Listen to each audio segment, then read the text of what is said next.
आप सबको खुशामदीद। दोस्तों 1939 से 1945 तक लड़ी जाने वाली जंग यानी जंग अजीम दोम तारीख की सबसे खतरनाक जंग समझी जाती है। ये वो जंग थी जिसमें दुनिया भर की तकरीबन सभी कौमों से सिपाहियों ने शिरकत की।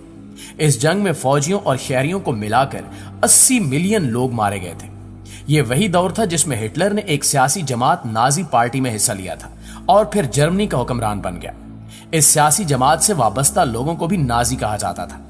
सितंबर 1939 में जर्मनी ने पोलैंड पर हमला कर दिया, जहां से इस जंग का आगाज हुआ। इसी जंग में जापान के शहरों हिरोशिमा और नागासाकी पर एटम बम से हमला किया गया था, जिसने जापान में शदीद नुकसान किया। लिहाजा हिटलर इन हथियारों को देखते हुए एक ऐसे हथियार की तलाश में था जो इन दोनों शहरों पर गिराए गए बम से भी ज्यादा तबाही कर सके। लिहाजा यहां से एक ऐसे मंसूबे का आगाज हुआ जिसे नाजी सन गन कहते हैं। ये सन गन कैसी थी और किस हद तक तबाही फैला सकती थी, आज की वीडियो में हम इसी बारे में बात करेंगे। लेकिन अगर अभी तक आपने हमारे चैनल को सब्सक्राइब नहीं किया तो सब्सक्राइब कर लें और बेल का आइकन भी दबा दें ताकि हमारी आने वाली हर नई वीडियो का नोटिफिकेशन सबसे पहले आपको मिलता रहे। तो दोस्तों, अगर हम नाजी सन गन की तारीख की बात करें तो इसका जिक्र जंग अजीम दोम से शुरू हुआ। हर तरह की जंगों में मुख्तलिफ किस्म के हथियार सामने आते रहते हैं। हर दौर में हथियारों की नोयत मुख्तलिफ रही है। जंग अजीम दोम में यह खबर फैली कि नाजी छुपकर एक ऐसा हथियार तैयार कर रहे हैं जो सूरज की रोशनी इस्तेमाल करते हुए जमीन पर बड़ी तबाही फैलाने के काम आएगा।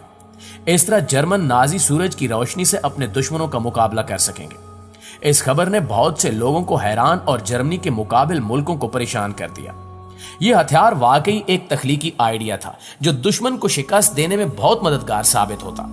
लेकिन आगे बढ़ने से पहले यहां सवाल ये उठता है कि आखिर यह हथियार काम कैसे करता और इसके पीछे क्या साइंस थी। तो दोस्तों, इस हथियार को तैयार करने के लिए जो लॉजिक सोची गई थी वो ये थी कि खला में एक शीशा रखा जाए।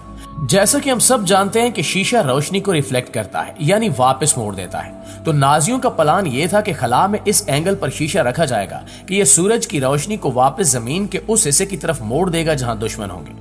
सूरज की यह रोशनी दुश्मन के इलाके पर पड़ेगी और वो तबाह हो जाएंगे।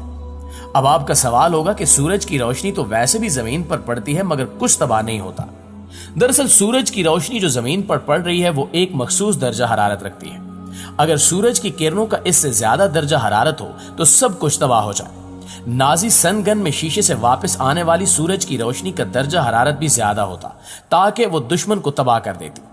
इस हथियार का नाम सन गन इसलिए है कि यह सूरज की रोशनी की मदद से दुश्मन पर फायर करती। दोस्तों, यह हथियार लोगों को हैरत में डाल देता है और लोग इसकी दाद दिए बगैर नहीं रह सकते। आजकल बिजली के लिए सोलर सिस्टम इस्तेमाल किए जाते हैं जो कि बहुत मुफीद है।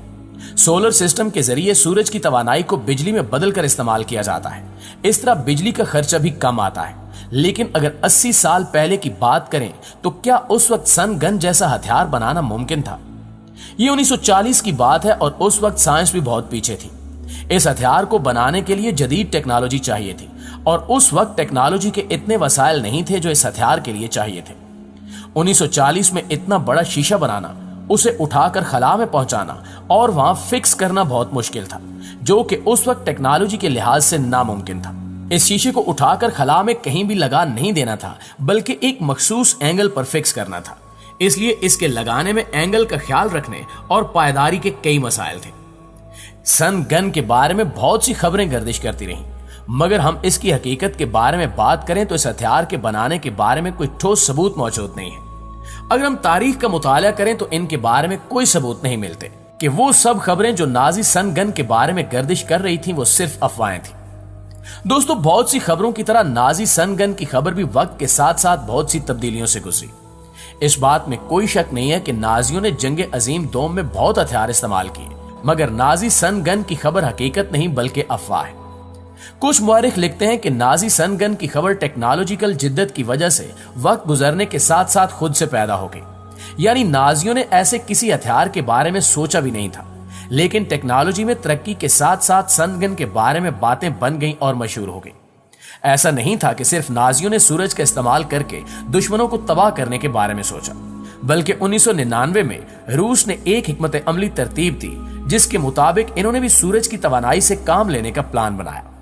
रूसियों ने यह सोचा था कि वो खला में शीशे इस तरह से लगाएंगे कि सूरज की रोशनी जब जमीन की तरफ वापस आए तो वो जमीन के मखसूस इलाके को गर्म कर दे, ताकि सर्दियों में जमीन को गर्म रखा जा सके और शदीद सर्दी से बच जाए। लेकिन रूसी भी इस प्लान में कामयाब नहीं हो सके। दूसरी जंग अजीम में 5 साल की खून रेजी के बाद जर्मनी और इसके साथी ममालिक हार गए थे। सबसे पहले बात करते हैं फ्रिट्स की। इसको सबसे पहला स्मार्ट बम कहा जाता है। यह हथियार रेडियो वेव से चलने वाला हथियार था और 700 LBS वजन तक तबाहकुन असलहा उठा सकता था। अगर इसे 6 किलोमीटर की बुलंदी से नीचे फेंका जाता तो दुश्मन की जगह को बहुत सही निशाने से तबाह करने की सलाहियत भी रखता था। अब एक और खतरनाक अल्बेट की बात करेंगे। ये एक ऐसा हवाई जहाज था जो रॉकेट की तरह चलता था। अगर इसे आसमान की सीध में चलाया जाता तो यह 700 मीटर पर आवर की स्पीड तक पहुंचने की सलाहियत रखता था। मगर हर तरह की टेक्नोलॉजी की जिद्दत के बावजूद इसमें एक कमी रह गई, और वो ये कि 32 किलोमीटर चलने के बाद इसका फ्यूल खत्म हो जाता था। साथियों, जंग अजीम दोम में इस्तेमाल होने वाला तीसरा हथियार है फ्लैटनर F1282। ये पहला हेलीकॉप्टर था जो 1941 में बनाया गया। ये उन चंद हेलीकॉप्टर्स में शामिल था जो पहली बार जंग के लिए इस्तेमाल किए गए। इस तरह के हेलीकॉप्टर सिर्फ 24 ही बन सके क्योंकि दुश्मनों ने इसके मोर्चे पर हमला कर दिया और वो जगह तबाह हो गई। जंग अजीम दोम में सबसे ज्यादा इस्तेमाल होने वाले हथियार की बात करें तो वो V2 रॉकेट था। यह हथियार जंग अजीम दोम का सबसे ज्यादा एडवांस और महंगा हथियार था।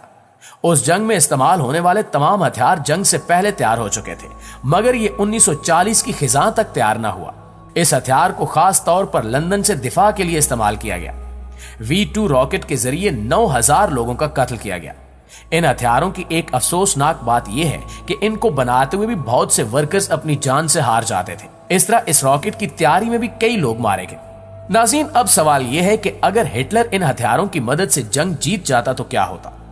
अगर हिटलर और इसके साथी ये जंग जीत जाते तो सबसे पहले दोनों पार्टियों में एक कॉन्फ्रेंस होती जिसका नाम पीस कॉन्फ्रेंस रखा जाता, ताकि दुनिया में तबाही ना हो और दोनों पार्टियां अमन सुकून से रह सके। इस कॉन्फ्रेंस में दोनों पार्टियों के दरमियान मुआहदे होते और दस्तखत होते। हिटलर का पहला मिशन यूरोप पर मुकम्मल कब्जा था। स्वीडन, डेनमार्क, बेल्जियम और हॉलैंड जैसे ममालिक को मुकम्मल या कम अज कम जुज़वी तौर पर थर्ड एम्पायर में शामिल किया जाना था, यानी कि इनकी आलमी हैसियत बहुत कम हो जाती। अगर हिटलर ने अपने कुछ सुपर हथियारों तक बहुत जल्द रसाई हासिल कर ली होती या वो जंग जीत जाता तो मुमकिन था कि उसने अपने नाजी सुपर एम्पायर या 1000 साला एम्पायर के ख्वाब पूरे कर लिए होते। दोस्तों, नाजी सनगन की सच्चाई एक बार फिर 1961 में हरमन ओबर्ट के इंटरव्यू में सामने आई, जब उसने कहा कि हम जंग के दिनों में तो सनगन को इस्तेमाल नहीं कर सके, लेकिन अमन के लिए इस्तेमाल करने की कोशिश करेंगे। लेकिन अगर हम प्रैक्टिकल तौर पर बात करें तो सनगन का इस्तेमाल न ही जंग में हुआ और न ही अमन के लिए अब तक किसी ऐसे हथियार को इस्तेमाल किया गया है। जी तो प्यारे दोस्तों, ये थी हमारी आज की वीडियो और इस हवाले से आप दोस्तों की राय क्या कहती है कमेंट करके हमारे साथ शेयर जरूर कीजिएगा। इंशाल्लाह आपसे मुलाकात होती है अगली वीडियो में। तब तक अपना ख्याल रखिए। अल्लाह निगहबान।